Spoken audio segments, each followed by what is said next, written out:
Bonjour à tous, c'est Déterminate Zero. Aujourd'hui, on va se retrouver je vais vous montrer des parties, des finales qui sont indispensables à connaître pour jouer aux échecs, hein. C'est très très important de comprendre les finales aux échecs. Donc là, je vous montre deux finales indispensables à jouer, à connaître plutôt lorsque vous allez jouer contre des adversaires, puisqu'elles peuvent vous faire gagner la partie si vous les jouez bien. Ces finales, je vais vous en montrer deux. Donc voici donc un exemple. Première finale, comment gagner? Eh bien tout simplement, pour cela, il va falloir avancer donc les pions à l'aile dame. Donc les pions à l'aile dame, faut les avancer. Pourquoi? Parce qu'on a une majorité. Et cette majorité, il faut en profiter, puisque elle va permettre de créer un pion passé qui va amener à la promotion donc de ce pion. Comment faire? Pour cela, il faudra avancer le pion en B4. Donc, on avance le pion en B4 de 2 cases. Alors, pourquoi c'est important? Eh bien, tout simplement parce que ça empêche donc le pion noir en 1-7 d'avancer de 2 cases. Donc, déjà, très important, puisque le pion, il ne faut pas qu'il avance, puisque après, s'il arrive à la moitié, eh bien, si on veut proposer un échange des pions, eh bien, il y aura prise, puis prise, il y aura une prise et le pion ne sera plus passé. Donc, je vais vous montrer un exemple. Par exemple, donc si on a plutôt ici l'avancée du pion, là, donc après, on ne pourra pas avancer le pion ici, puisque la finale, comme vous le voyez, sera nulle, hein. Bon, après, j'ai pris un exemple qui donne quand même l'avantage au blanc, hein. Mais il y a plein d'autres exemples. Ou si vous ne prenez pas en compte les rois, donc avancer le pion A2 jusqu'à 4, ça sera très mal, puisque donc on aura l'avancée de ce pion ici. Et on ne pourra plus donc avancer le pion en B4, et donc la finale sera nulle. Bon, là je vous ai mis les rois ici qui peuvent plus bouger, mais visiblement la finale reste gagnante avec les blancs ici, hein. Mais c'est juste pour vous montrer que le coup en 4, dans la plupart des cas, pas dans celui-ci, mais dans la plupart des cas, le pion, euh, cette avancée de pion n'est pas très bonne, puisqu'après on pourra pas avancer notre pion en B4. Puisque ça créera un pion passé aussi du côté des noirs. Donc l'idée c'est d'avancer notre pion en B4. Donc il n'y a plus B5. Avec B6, et puis tout simplement vous pourrez faire A4. Et donc là le roi, s'il veut essayer de revenir, hein, il va être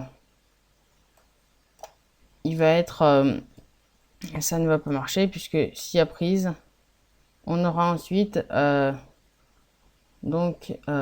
soit la prise, mais s'il y a prise, après le roi aura le temps d'avancer et d'empêcher la promotion. Donc on aura l'avancée de ce pion. Pardon, pas l'avancée du pion, hein, mais la prise plutôt. Et donc là, le roi devra revenir.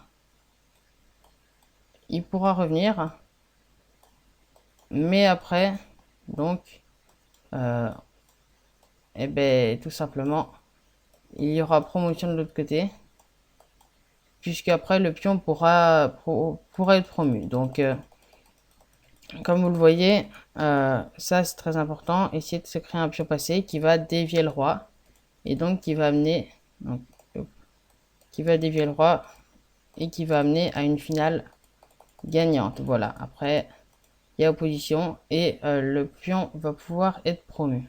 Donc, je vais vous montrer le deuxième exemple. Donc, voilà le deuxième exemple. Il est un peu plus compliqué, mais il faut absolument le connaître, puisque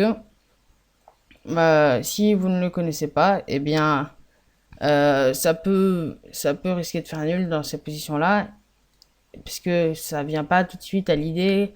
Là, on se dit, les noirs sont gagnants, le roi va pouvoir aller être plus rapide, il va manger les pions, donc ça va pas marcher. Donc, pour, pour que la finale soit gagnante, et ben, il faudra avancer le pion. Donc, après cet avancé de pion, on aura soit, donc, évidemment, la prise. Donc, imaginons qu'on ait la prise du pion en A7, et bien tout simplement on va avancer le pion en C6. Alors pourquoi? Tout simplement, si on a prise ici, le pion va devenir un pion passé et il va pouvoir être promu.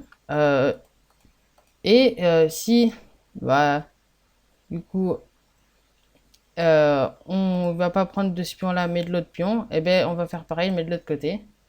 Donc on va avancer le pion en A6 et là c'est la même chose.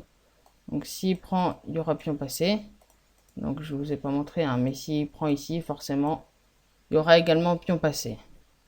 Donc voilà, c'est important également à connaître. Donc toujours avancer le pion central. Donc on s'en fiche si on prend de A7 ou de C7. De toute façon, la finale est par notre pour les noirs. Donc voilà, soit, soit donc comme ça, soit s'il prend, donc si on a dans si le pion avance, donc ce qu'il faut toujours faire, on peut soit donc prendre et il y aura un pion passé, soit ne pas prendre, enfin prendre le pion en A5, mais du coup il y aura également un pion passé.